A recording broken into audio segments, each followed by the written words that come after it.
বলেন আমি three front বলবো না, 2.5 ফ্রন্ট, কারণ northern and western sector yes this are 2 front. বাংলাদেশকে আমি অর্ধেক ফ্রন্ট বললাম, কারণ ওদের আমি ফুল ফ্রন্ট দিতে মোটেই রাজি নেই। এবং 2.5 ফ্রন্ট উই নো আমাদের এটা কোনো না কোনো দিন আসবে। এবং একটা বড় খেলোয়াড় যেটা আমরা কোনো সময় এই টিভির পর্দায় আনেনি, চায়না। চায়না পেছন দিকে বাংলাদেশ এবং পাকিস্তান, এই দুই বন্দুক নিয়ে ওরা সামনে আসবে। अगर इंडिया ने पाकिस्तान के ऊपर हमला किया तो फिर याद रखिएगा 3 फ्रंट वार का डर है, वो शुरू हो जाएगी।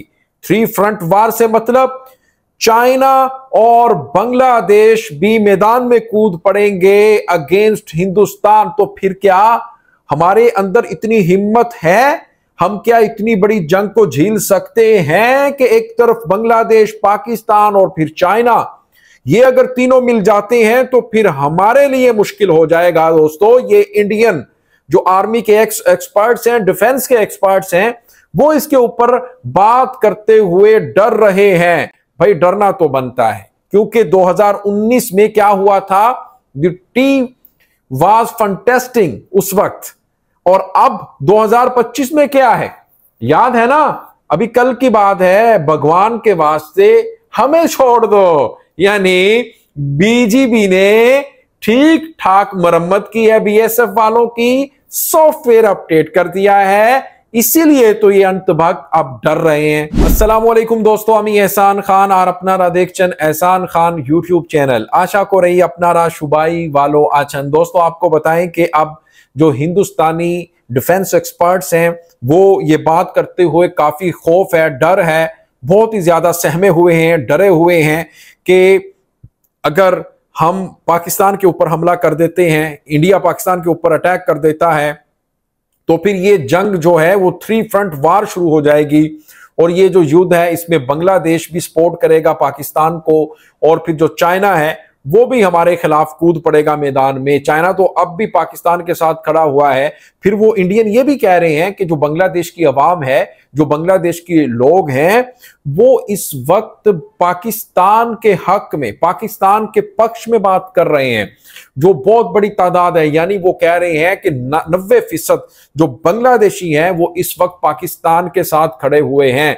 यानी पाकिस्तान को सपोर्ट करना इस हालत में तो फिर हिंदुस्तान के लिए बहुत ही ज्यादा मुश्किल हो सकता है, क्योंकि आपको पता ही है कि 7 सिस्टर नॉर्थ ईस्टर्न स्टेट्स, वो चिकन नेक, इसके लिए तो पाकिस्तान इधर से आके भी, या फिर जो बांग्लादेश है वो, फिर चाइना, यानी 3 मुमालिक के आगे वो कह रहे हैं कि हमें मुकाबला करना, चाहे हम बड़ा मुल्क है इंडिया, लेकिन चाइना, पाकिस्तान और फिर बांग्लादेश के आगे हम घुटने नहीं टेक पाएंगे। अब उन्हें ये टेंशन हो गई है दोस्तों। इसी के ऊपर एक वीडियो क्लिप है मेरे पास व्हाट्सएप आया, मैंने कहा क्यों ना आपके साथ शेयर करें।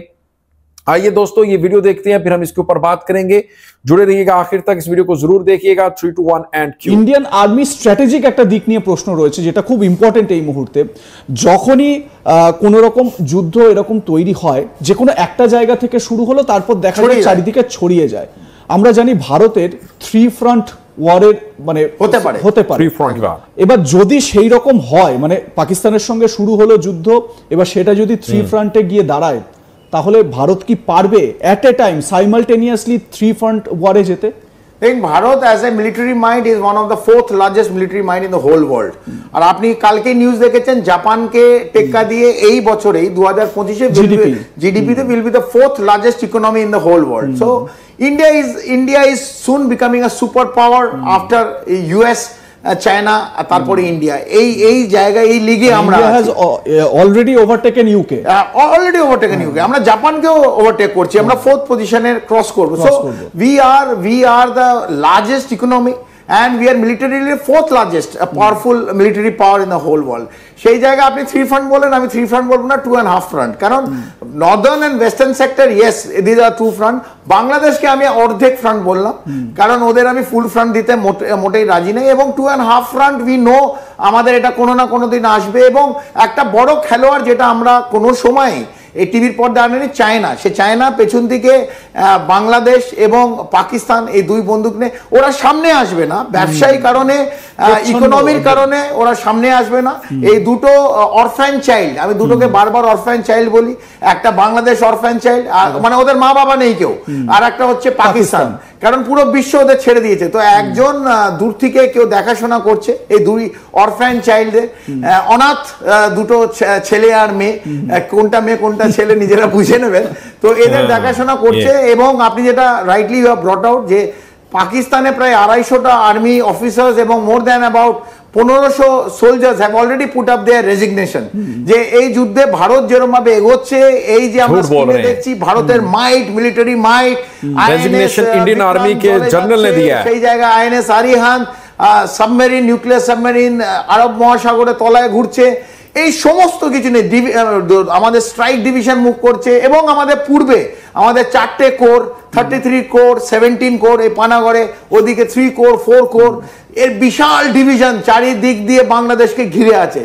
তো ওরা যদি ভাবে চিকেন নেক আটকে দেবে, আমি আগে বলেছি এই বাংলাদেশকে টুকরো হয়ে যাবে। বাংলাদেশে আমাদের 7 সিস্টার উইল বিকাম 9 সিস্টার, দুটো আমাদের আরো বোন আমরা চাই। আমরা ভালো দেখতে পাচ্ছে না বাংলাদেশ, রংপুর এবং চট্টগ্রাম এদের যারা থাকবে তাদের আমরা ভালো করে খেতে দেবো এবং দেখবো, কারণ ইউনিট সরকার আপনাদের দেখতে পাচ্ছে না।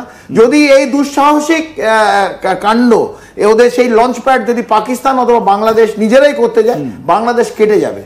এবং আমাদের চিকেন নেক যেটা বারবার বলে 21 কিলোমিটার, এটা আমি বারবার বলেছি 150 থেকে 200 কিলোমিটার আমরা করে নিতে পারি, যেটা আমরা 71-এ করতে পারতাম, কিন্তু আমরা ভেবেছিলাম না। বাংলাদেশ আমাদের বন্ধু দেশ, একটা সৌহার্দ্য রেখে আমরা এগিয়ে চলেছিলাম। সেই 5ই আগস্টের পর এটা আমরা দেখতে পাচ্ছি না। এইখানে আমি বলতে চাই, যদি বাংলাদেশের সামরিক বাহিনী তো সেই সাহস করবে না, এটা ওই আমার মনে হয় নাশকতার ছক দিয়ে এরা এই বর্ডারটা ইউজ করবে, ইস্টার্ন সেক্টর। তবে যদি এয়ার স্ট্রাইক অথবা মিসাইল অ্যাটাক যদি কোন, আমি একটা থিওরিটিক্যাল বলছি, থিওরিটিক্যাল যদি করতে চায়, বাংলাদেশের ভূমি যদি পাকিস্তানের জন্য খুলে দিয়ে ইউজ করে, তাহলে আমার মনে হয় বাংলাদেশের মানে 18 কোটি মানুষের দুর্ভোগের দিন সেদিন থেকে শুরু হবে। तो आपने ये वीडियो देखी है, कैसे मतलब प्रोपेगेंडा कर रहे हैं बैठकर, कैसे चिंता भी हो रही है साथ ही साथ। लेकिन एक बात मैं आपको दोस्तों बता दूं कि ये जो कह रहे हैं ना कि हमारी बड़ी फौज है दुनिया की 4थे नंबर पर, हमारे पास बहुत बड़ी आर्मी है, इकॉनमी है, हमें बर्तरी हासिल है, सबकत हासिल है पाकिस्तान के ऊपर। याद रखना, जो जंगें हैं, जो युद्ध है, जो वार है, वो कभी भी फौज के ऊपर नहीं लड़ी जाती, वो जज्बे के साथ लड़ी जाती हैं, वो ईमानी ताकत के साथ लड़ी जा सकती हैं। वो कभी भी फौज की तादाद, अच्छा 2019 में आपके पास क्या तैयारे नहीं थे? तब भी तो आपके पास फाइटर जेट थे, MiG-21 को गिराया है ना, तो तब क्या था? तब आपकी फौज तब भी आपकी ज्यादा थी। लेकिन मेरे ख्याल में अब बांग्लादेश और जो पाकिस्तान और फिर जो चाइना है, ये इस बड़े ब्लॉक से इंडिया अंदर ही अंदर बहुत ही ज्यादा डरा हुआ है। आप क्या कहते हैं दोस्तों, बताइएगा कमेंट सेक्शन में। मिलेंगे आपसे नेक्स्ट वीडियो में, तब तक के लिए अल्लाह हाफिज।